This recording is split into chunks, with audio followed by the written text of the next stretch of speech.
were really a novelty. Tita was a real trailblazer in the sense that her novel came out before Terry McMillan's Waiting to Exhale. And Waiting to Exhale is so often credited for igniting this black book boom, where a publisher said, oh, wait, you mean black people read? And I'm not even exaggerating. That was sort of the attitude. Black people read. Black people will spend money on books. And there were a lot of authors.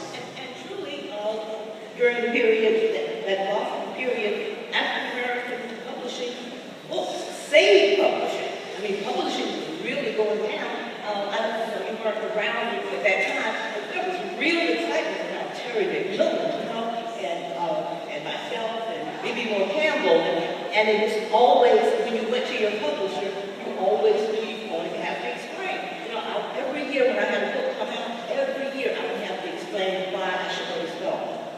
Spelman, black women, educated, with a job later on, don't buy books. I mean, I had to, go through this whole thing, and then we're like, oh, okay, well, that's true, black bookstores were thriving. We went on book tour. They actually sent you out. I went to 27 bookstores for, 27 cities for, it's unheard of. 27 cities for the Hand-That-Fan. You hear what she said? She goes, she went to 27 cities. They paid me to go to 27 cities, 27 airline tickets, 27 hotel. That's totally unheard of. That's a Beyonce tour right there, 27 cities. They probably don't send John Fisher out to 27 cities anymore, So it's changed a lot. You need to know the business. That's the other thing. During my retreat, I hope I didn't scare my little retreaters, because I wish someone had been as honest with me as I was with y'all this weekend about publishing. Some cutthroats, mindless acts, okay? They could be selling razor blades, they could be selling shoes, they could be selling, you're the one who's going to have to keep in your heart, talk about right in your heart, the importance of what you're doing. You have to be in charge of saying what I do is important. Because the world really, even now, the world really listen open to writing and thoughts. I tell them, every time I'm at congregation, I tell my little skeleton sisters, look to your right, look to your left. The world is not going to look like that. Y'all know that. This is one of the few places that you're going to be loved and protected and followed. And don't go there, do this way. This is the last place.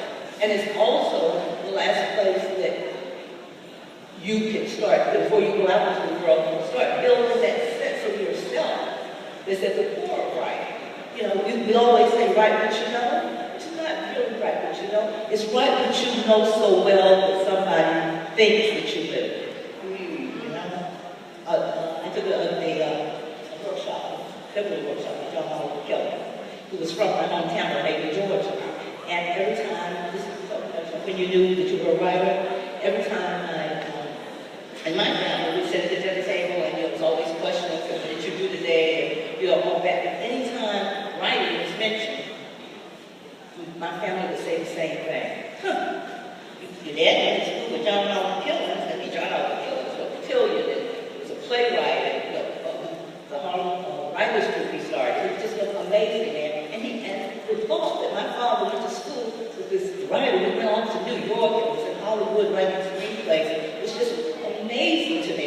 And they would say the same thing. Because at some point I must have said to him that I was a writer.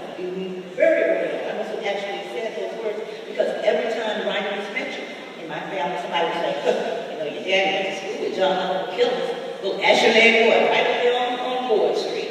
And it resonated for me because Ward Street was where my grammar school was. And I was a little Ashley girl from Macon, and I thought, oh my goodness, you could be a little Ashley child from Macon and go on to write. And it opened up the doors to me, just to know that somebody, was there.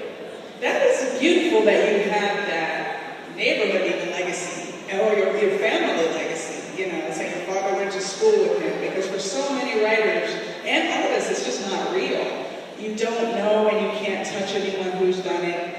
And my husband, for example, also wanted to write from a young age, and his mother, thinking she was protecting him, would burn his stories.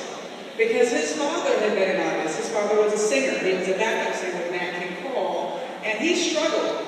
And let me tell you something. Every artist I know is hustling Okay? If you remember nothing else I say today, please remember this. Every artist I know is hustling. So what Tina was saying about having a business sense is not just conversation. You really have to sort of get rid of that idea of the beach house or the winter mountain cabin where you shut away the world and you write when the wind hits you. The wind should hit you at time of your deadline. That's all I know, especially if you're writing a contract. You have to be a business person. You have to be business-like. You have to have business-like practices. That really is the difference between artists who succeed and artists who don't. The understanding that they have to approach their art in an adult way. If it's your child who creates your art, it's your adult who has to make a safe space to create your art. So,